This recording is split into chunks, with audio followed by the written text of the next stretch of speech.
Yun! Hello mga Archipeeps! At nandito na naman tayo sa ating construction serye at nandito kami sa SM North The Block at alam ko familiar kayo dito kasi sinama ko na kayo sa mga previous video natin at ito yung ating Day 8 at ngayon ay December 21, 2024. At ako ang inyong makakasama sa ating construction serye. Ako ang inyong poging arkitekto pero hindi perfecto, Louie Vito.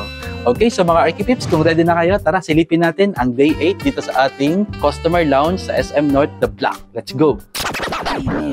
Ito na nga. So kung makikita nyo dito, ito na yung itsura ng pinakapasad namin. Ayan. So almost, ano na to, masasabi ko na to na 95%. Kasi konting retouch na lang dyan at mata-turn over na namin yung pinaka-project natin. No? By the way, kung makikita nyo, bago tayo pumasok sa loob, ito yung itsura ng mall kapag gabi.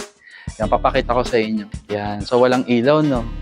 And, mga Archipeeps, alam nyo ba na ang oras ngayon ay 4 a.m. Ayan. So, ngayon ay 4 a.m. na. So, buhay na buhay pa rin kami. At kasama namin ng mga guard. Ayan. Ate, kaway ka dito.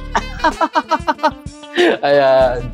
Sila yung mga katuwang namin dito. At nakakatuwa kasi, yan, ina-assist nila kami dito sa mga kailangan namin. So, itong pasad namin, gumamit kami ng fluted wall dito. Ang good thing dito is kaya niyang mag-represent ng wood. Ayan. Although PVC siya na fluted wall, pero mukha siyang wood.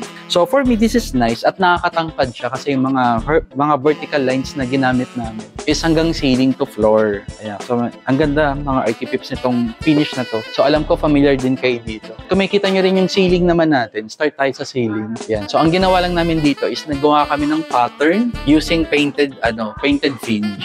At ang ganda, di ba? Nagkikreate siya ng movement, di ba? Pag tumingin ka sa ceiling. Okay, so mga Archipeeps, ito yung pinaka-customer lounge. So, ito na yung pinaka-signage namin. At ang pinaka-backdrop nito is gumamit kami ng laser cut na parang accent at decorative wall. So, napaka-unique nito. Hindi to available sa market kasi especially kinat namin to para dito sa project lang na to, sa customer lounge. Kaya shout out sa'yo, Ma'am Josie, para sa'yo tong pattern na to. Kasi ikaw lang ang may ganito. Okay, so pagpasok, ito yung pinaka-signage natin. And then dito, ayan, ito yung pinaka-favorite kong part. Kasi ang daming finishes na makikita dito. So meron ng fluted wall, may accent wall na 3D cut, merong wallpaper, ayan sila, mamaya makikita nyo sila doon. At ang pinaka-favorite ko, itong green wall. Ayan, so nakakatuwa yung gumawa nito kasi one day lang nila to ginawa. At ang ganda ng pagkakagawa. So mukha siyang buhay na buhay. Pati ito kilala ko yung gumawa. Yung cameraman natin.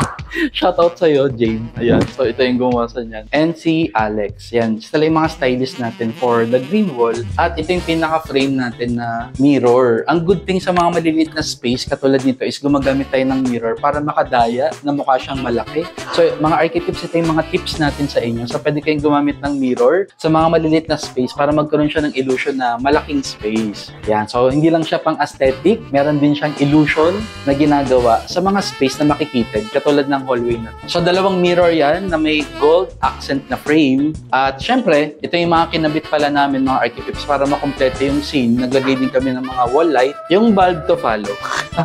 Hindi umabot. Ayan, so dito tayo. Okay, so ito na yung pinaka gumagawa ng ating wallpaper. Ayan, so busy-busy si Kuya. So yan yung mga space na gagawa natin ng wallpaper. So mamaya makikita niyo yung gawa nila. Pero for now, ito yung pinaka-finish pa namin iba. May mga wall paint din kami katulad nito. At syempre, hindi mawawala ang mga plants sa site. So ang tips ko din para sa inyo is kapag gagawa kayo ng mga projects or mga renovation or fit out, pwede kayong laging mag-post ng mga picture, perspective, floor plan, even schedule para on track lahat ng mga workers nyo. So dito naman, meron tayong painting. Ayan. So ang ganda nito kasi unique yung mga itsura niya at abstraction. At ito yung pinakagusto ko rin sa part na to. Gumamit kami ng mirror pero this time naka-tile. Ayan. So naka-tile siya in a certain measure at floor to ceiling din niya. Okay. Tapos painted finish ang ginamit namin dito. So ngayon, ito na yung space kung saan makikita niyo yung counter. So nandito yung pinaka-counter. So nandito yung receptionist. At by the way, itong customer lounge natin, meron tong bayad. So pag nag-toilet kayo dito, may bayad. So yung presyo, sa next video ko i-reveal kung magkano ba yung bayad nitong customer lounge. At ito na nga, ito yung wallpaper. So ito yung day na kinabit nila to. At sa tingin ko matatapos nila. So ito yung itsura ng kanilang wallpaper. Ang ganda, di ba? Pwede na ako dito mag-posing. Alam niyo mga Archipeeps, Mahilig tayo mag-picture. Ipapakita ko rin sa video kung paano nila to ginawa. Yan. So, ang galing, ano sila, apat sila na nagtutulong-tulong para sa wallpaper na matapos. Ayan, ayan sila. Kasalukuyan nilang ginagawa. Tapos ito rin yung door na ginawa namin. So, ito, nirefurbish lang namin yung door. Naglagay lang kami dito ng mga gold accent and then, repainting ng, ng door panel kasama ng door jamb. Same thing din sa door dun sa kabila. Okay, so ito yung ginagawa nila ngayon. Kinakat na nila yung wallpaper natin ganyan. At ang nakakatuwa dito, ayan, kaway po kayo dito. Kasi nagugunting pala sila. Ayan, so nagugunting pala. Siyempre di makakakaway. Ang good thing dito, ito first time ko to na nag-wallpaper, babae. Ayan, so girl power. Shout out sa mga kababaihan dyan. So pwede rin kayong maging part ng construction team. Actually, may mga na-encounter din ako ng mga babae na pintor. Ayan, mga ganyan. Katulad nila ate. Nakakatuwa kasi hindi lang siya pang lalaking trabaho. Pwede rin siya pang babae. Okay, so yan ang update natin sa day 8. Ayan, so next video, yan. So antayin nyo kasi ipapakita na namin sa inyo. Siguro makikita nyo na yung total look nito sa mga susunod na araw kasi we're almost there. Kasi meron lang kaming 10 days para tapusin itong customer lounge. So with that, thank you mga Archipip sa panonood. Bye-bye and see you sa next video. Bye! So kung makikita nyo dito, sakto, sulit na trabaho. Ang proyekto mo sa arkitekto, sigurado. Subok, sakto, sulit na trabaho. Ang proyekto mo sa arkitekto, sigurado. Sigurado magtiwala at makinig. Sigurado makipagkapit-isip.